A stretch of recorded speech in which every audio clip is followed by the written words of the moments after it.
Hey there everybody, Cade here, and today I wanted to share with you all some tips on how to ride your Onewheel off-road and be better at it.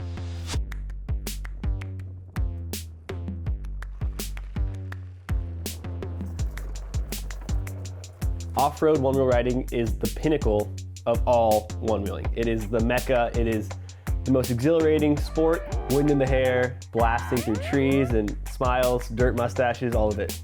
It is the best. If you get to the end of this video and you feel like I left anything out or there's something that you would have talked about that I missed, please drop a comment below. I'd love to have a dialogue going and just make this a space for people to learn. It is definitely a tricky and confusing thing to talk about. It truly is something that you will only experience once you're on board and in the situation. That being said, let's go into it. So the first thing we're going to talk about is body and foot positioning. Body and foot positioning are universal to all board sports, and they're going to help you improve the most. I mean, it is by far the most important thing we can work on as riders. So behind me, I have footage of Christian and Mateo from a shred series in Snow Base in Utah. This is awesome single track that we just lapped, kept going. And they're really good riders. So we have a lot of examples of good body positioning, and we have a few examples of bad body positioning that we're gonna break down. So let me scrub through this and we'll dissect it as we go. Right here. So right off the bat, the first thing I notice about this is they have their hips over the tire with their body weight back on the back foot. When you're riding on the street or on a flat road, or you're even a beginning rider, you're steering a lot with your shoulders. So compensating that forward pressure on the front foot with the weight in the chest backwards is gonna be super helpful and crucial to keep you from going over the front.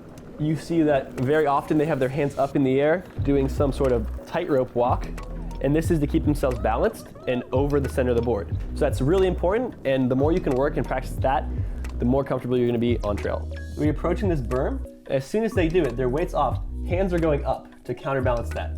Going over a steep rocky section, hands are up, weight is back. That is by far the most important thing to trail riding. If you take anything away from this video, it's this. Keep your weight back, your hips over the board, and your hands up to balance. Moving on to foot positioning, also very important, arguably just as important as body positioning. A few things we can do is make sure our stance is correct, and this honestly comes down to whatever feels right for you. Whatever feels good is correct. Typically, I try to stand shoulder width apart, and I imagine myself, if I'm going to jump as high as I could, how would my feet be? And then I transfer that to the board.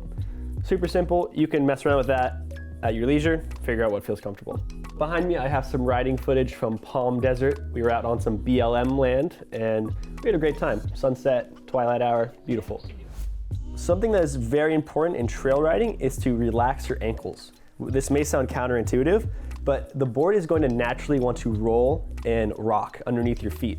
And it's your job to manage these micro adjustments and just react to them instead of trying to muscle the board into the direction you want to go.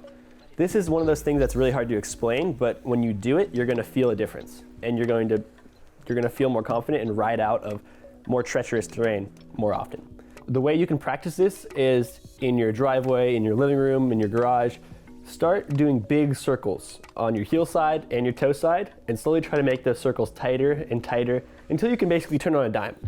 And then once you have that mobility of the ankle, you'll be able to react and respond to these trail conditions much easier. Another thing is I am always gripping with my toes, but I'm allowing my heels to bounce and absorb some of that chatter from the board. So my toes are tight, my heels are bouncing, my ankles are loose to allow for micro adjustments of the board. Tip number 2 is talking about trail awareness, which is pretty self-explanatory. It's basically the dirt, sand, gravel, asphalt, whatever your board is riding over, and how to approach that safely and with respect to how the board operates. For example, I know that if I'm riding on asphalt or hard pack, I'm going to have much more control than if I ride on gravel or sand. And that's just the nature of all things tire. When you're riding over uneven terrain, such as rocks sticking out of a dirt trail, you need to de-weight the board. So de-weighting the board comes from honestly for me, it's the heels, where I kind of pop up and let myself go weightless for a second. And this is gonna help the board ride over these things, almost like doing a mini bonk. Every time you ride over something, you're going to pop the board a little bit by de-weighting it. When you de-weight the board, you're not gonna have such a big reaction when it hits the rock because the board is doing less work, holding less weight. Moving on to tip number 3, which is board setting and gear. I find that riding off-road, I tend to lower my PSI a bit, so I have a little bit more cushion in that tire, and I'm going to roll over uneven terrain easier. Mess around in the custom shaping setting or in different riding modes if you're on Pint, and find out what feels best for you. This is something that I can't tell you you're gonna like. It's something that you should just mess around with. Talking about safety gear, I know that we always ride with helmets on at the bare minimum. And especially if you're gonna be getting into trail riding and riding off-road and more, sketchy situations, you should always be wearing a helmet at the very least, but I also recommend wrist guards and knee pads. And honestly, any gear that's gonna make you feel safer and more confident riding. Because the last thing you want is to feel like uncomfortable while you're putting yourself in a learning environment. So safety gear up, we have a bunch of helmets at sale on our website, and there's a ton of resources to buy other gear. So check that out. The next tip I want to talk about is knowing when to bail. As the resident one-wheel filmer, I'm usually riding with a gimbal and a camera rig.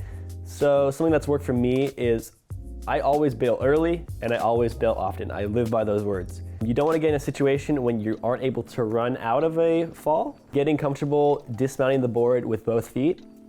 When I was learning how to ride, I practiced jumping off, going fast, jumping off, going slow, going backwards, jumping, twisting. All of these things help me out a lot so that I don't even have to think about it when the situation arises. I can just ditch the board and I know I'm gonna be okay. There's a lot of resources online to learn how to fall, learn how to roll. I'd suggest looking into that. So the last thing I want to talk about and the final tip is practice these at home. These are all obtainable skills that you can sharpen and improve on, and it really just comes from riding and working at it. So what I'd say would be the most important things to work on: tight circles on your heel and toe side. And if you've mastered tight turns on both your heel and your toe, start doing figure eights. Learn the balance and tipping points of your board and the recovery from switching your weight forward to back. So what I do for this is you have a balance board or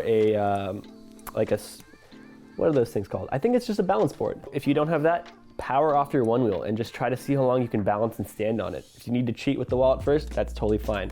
Getting yourself more comfortable switching your weight from forward to back is gonna help you recover and save from those little micro adjustments. Just go ride. The biggest and best way to get better is by doing it. And that was some off-road riding techniques. I hope that was helpful and applicable, and you can take some of the information from this video and bring it out onto the trail with you. If you have any more questions or I didn't cover anything that you felt like I should have covered, drop a comment below.